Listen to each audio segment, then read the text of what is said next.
And responsible for the manifesto, senior BJP leader, former Union Minister, Murli Manohar Joshi. Thank you very much, Murli Manohar Joshi ji. And congratulations, your manifesto is finally out. We were discussing for the last few days when it would come out and whether it would come out at all or not.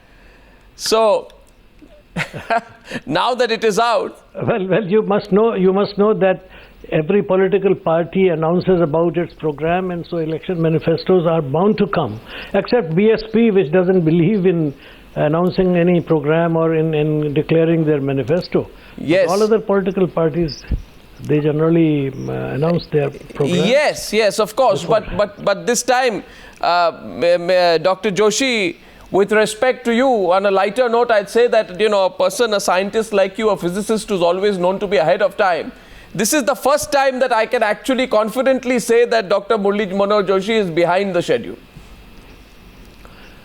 No, if you just look at the manifesto, in my preface, you will find the date is 26th March.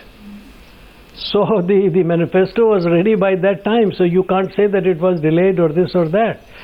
But even after that, you see, there are certain formalities which have to be completed. And then sometimes you see the programs of leaders who are busy in electioneering, they don't coincide. Understand. There is no concurrence of the date. No, I don't suggest any conspiracy. I have a few direct questions on the manifesto itself and issues which have emerged. Dr. Joshi, my first question to you is, if I remember correctly, yes, you were one of the first BJP leaders to clearly and unambiguously say that the BJP will revoke FDI in retail if it comes to power. You called it one of the biggest blunders. Now, your manifesto, while saying that you're opposed to FDI in retail, is silent on what the future course of action will be. Will the FDI in retail policy be scrapped if you come to power?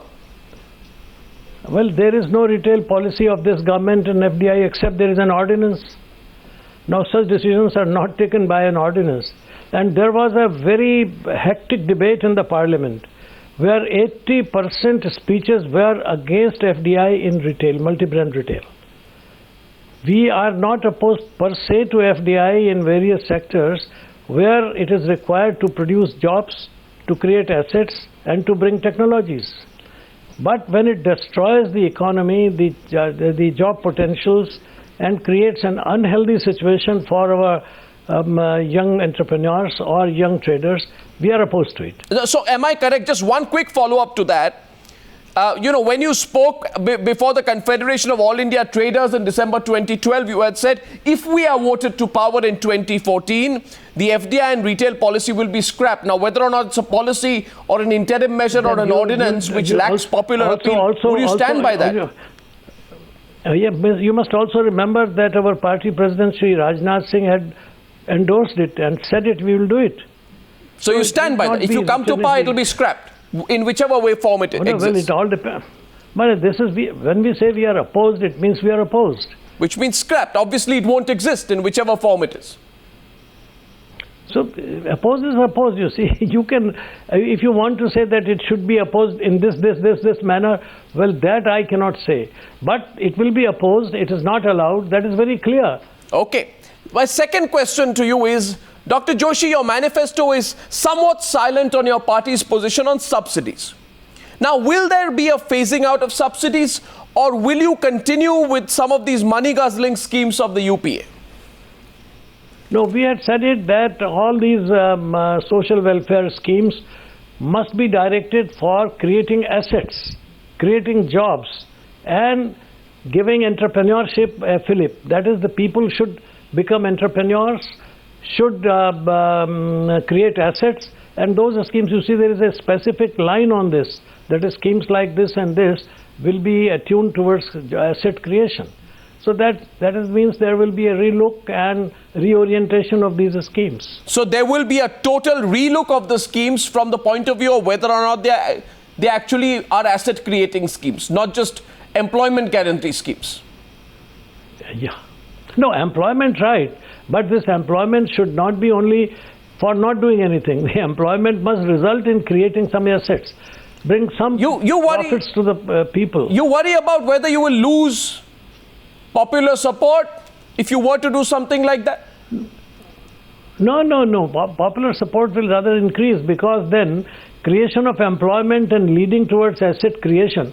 Suppose a building is created for the community health center, or a building is created for Sarv Shiksha Abhiyan, or there is a construction of some pipeline which provides water. Right. So all these things will be there, employment oriented and also asset creation. But there'll be a total relook. That's very interesting. Dr. Joshi, your manifesto calls for universal coverage of the food security bill. Now I'm confused, Dr. Joshi. How does this fit in with calls for greater prudence over populism? It somehow doesn't fit in, does it? No. You see, the point is, the concept of food security is not limited only to a certain section of the people. Food is required by all and for all.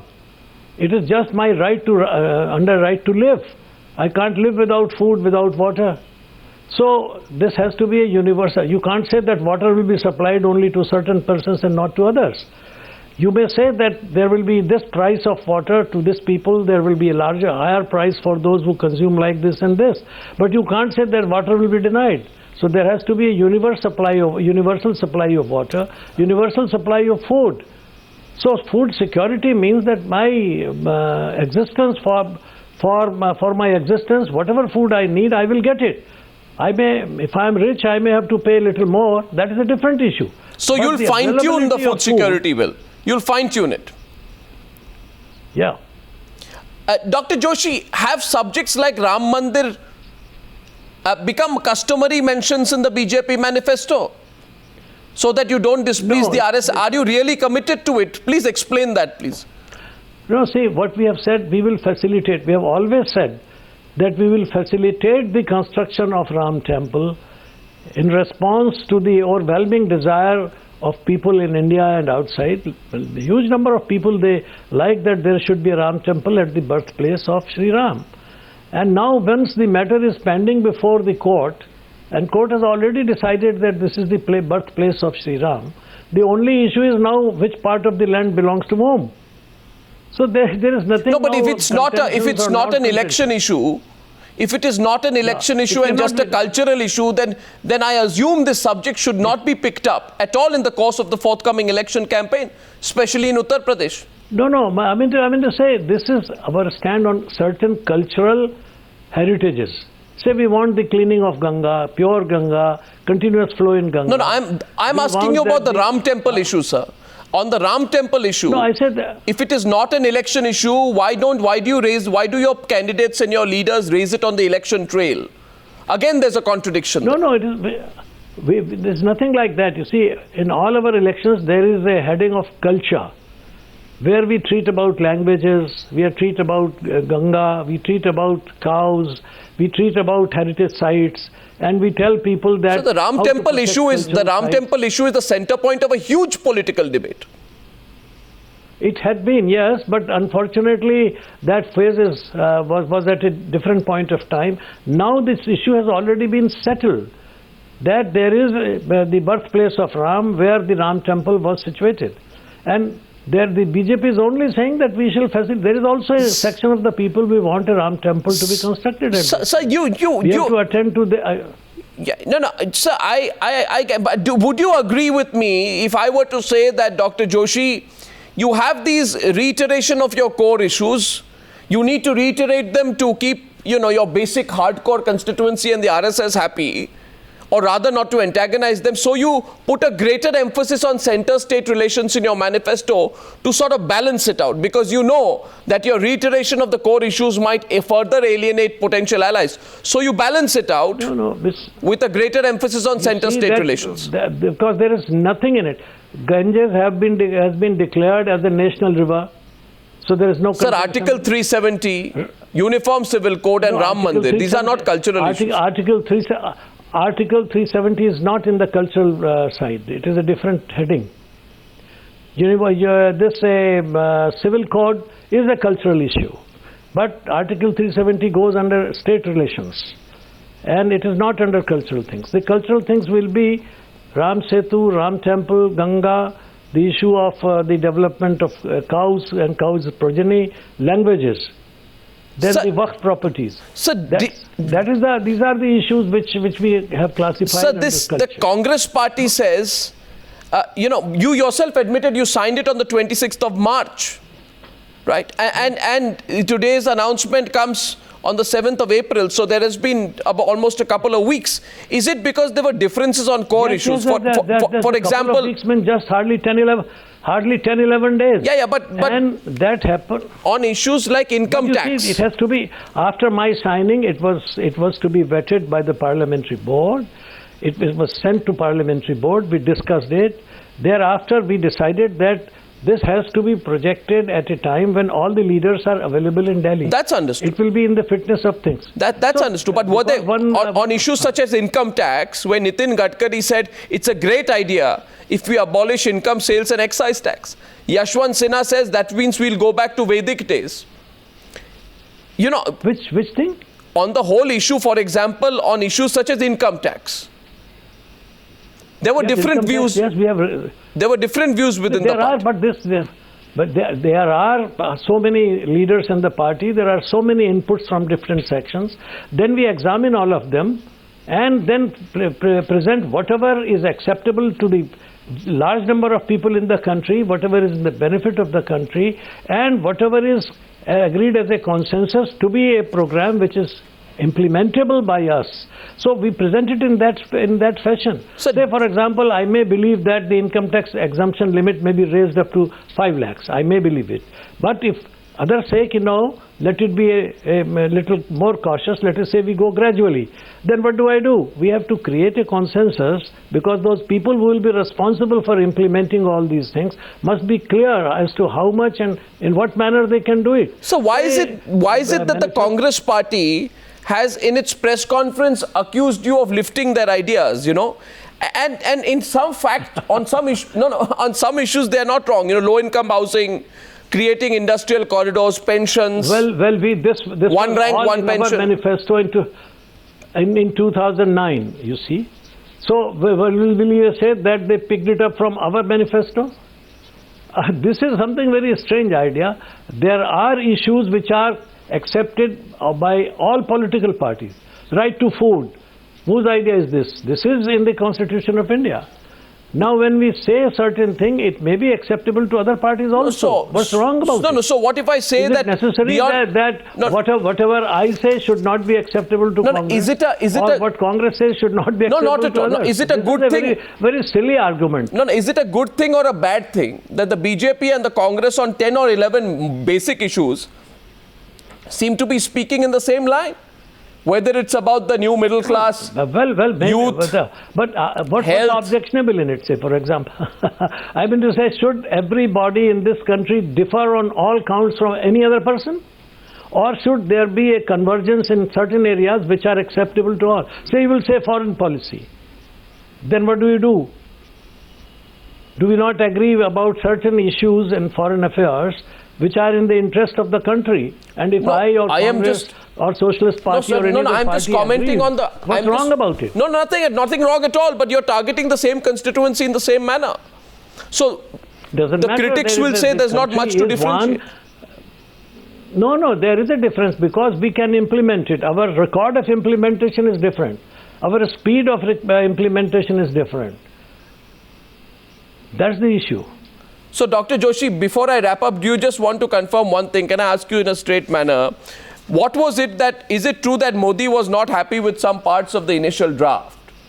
And he got some things changed to be more in line with his speech which he had delivered in Delhi?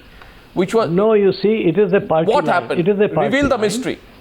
This whole issue, this whole manifesto is in party line. Modi is leading the campaign. He is our candidate for the prime ministership as declared by the party, accepted by the party. Therefore, his views are also there. My views are also there. So what did he object Sushma's to? views are also there. There's nothing, no objection. Where is the objection? No, he must have objected to something. Nothing, no. How do you know it? Did he talk to you? Well, it's been reported all over. Somebody plays mischief, and you then start saying that because there is a difference. Where is the difference? I never said there is a difference. Modi never said there is a difference.